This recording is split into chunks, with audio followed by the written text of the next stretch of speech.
سلام و عرض ادب، امیدوارم حال دلتون خوب باشه. خیلی خوش اومدید به قسمت 54 دوره پایتون مقدماتی تا پیشرفته. محمد رضا جعفرپور هستم و تو این ویدیو می‌خوایم بپردازیم به اینکه ماژول ریکوست تو پایتون چیه و چه کاربردی داره و مقدمه‌ای باشه بر استفاده کردن API در پایتون که بتونیم چطوری که به وب سرویس های مختلفی درخواستی ارسال بکنیم و این محتوایی ازشون دریافت بکنیم. تو این جلسه می‌خوایم با 3 تا مفهوم آشنا بشیم: HTTP، HTTPS، request. اشتباه هم اینجا نوشتم، تی باد بشه این، ببخشید، request، که ببینیم اصلا باشون میتونیم چیکار بکنیم. اول بریم سراغ HTTP.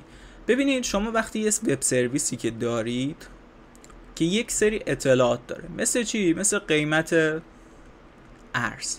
این وب سرویس میاد قیمت ارز رو به شما اعلام میکنه به صورت لحظه‌ای. شمایی که یه برنامه‌ای نوشتید، کاربر میخواد چیکار بکنه؟ یه درخواستی میده، مثلا میخواد قیمت بیت کوین رو دریافت بکنه. میگه که آقا من یه درخواستی واسه تو میفرستم که بیای قیمت بیت کوین رو به من بدی. پس چی میشه؟ یه ریکوست ارسال میکنم. وب سرویس با توجه به درخواستی که به سمتش هدایت میشه یه ریسپانسی رو به ما چیکار میکنه؟ برمیگردونه. پس یه درخواست ارسال میشه، یه ریسپانس دریافت میشه. این ریسپانس حاوی چی میتونه باشه؟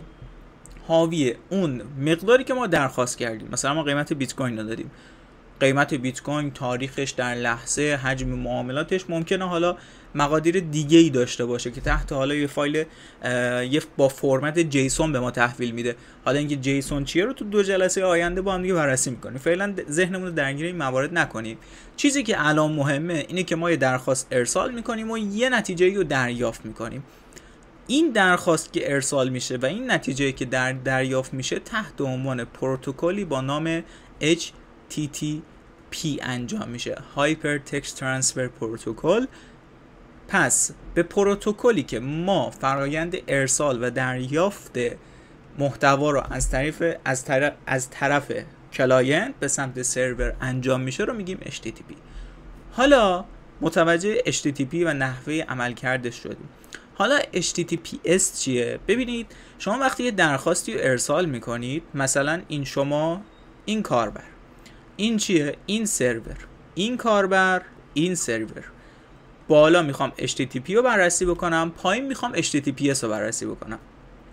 شما وقتی با استفاده از پروتکل HTTP یه رمزی رو ارسال میکنید و اینجا اگر یه هکری باشه بخواد این وسط قرار بگیره، چه اتفاقی میفته؟ شما اگر ریکوستتون رمزتون 123 باشه بدون رمزنگاری توی HTTP ارسال میشه، ولی اگر HTTPS باشه میاد چیکار میکنه؟ یه رمزنگاری رو اینجا انجام میده که هکر به این رمزی که به سمت سرور ارسال میشه یا به محتوایی که سمت سرور ارسال میشه دسترسی نتونه پیدا بکنه.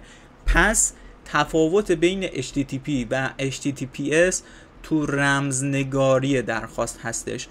HTTP رمزنگاری نداره، ولی HTTPS میاد چیکار میکنه؟ اطلاعاتی که به سمت سرور داره ارسال میشه رو رمزنگاری میکنه. مثلا همین هکری که اونجا وجود داره نمیتونه به اون اطلاعات شما چیکار بکنه؟ دسترسی داشته باشه. اگر دقت بکنید درگاه‌های پرداخت از پروتکل HTTPS استفاده میکنن برای اینکه اطلاعاتی که داره به سمتشون ارسال میشه بسیار مهمه و نباید لو بره.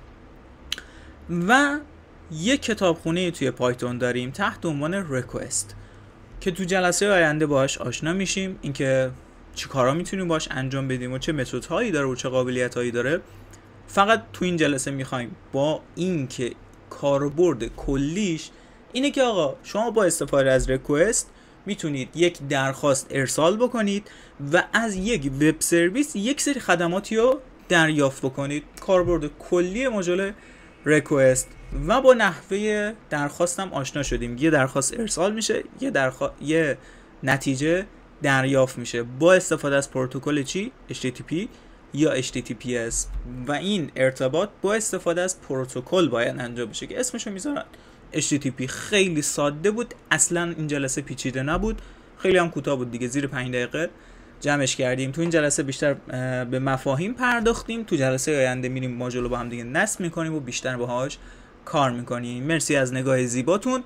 با سابسکرایب و لایکتون ازمون حمایت کنید. شب و روز خوبی داشته باشید. خدا نگهدار.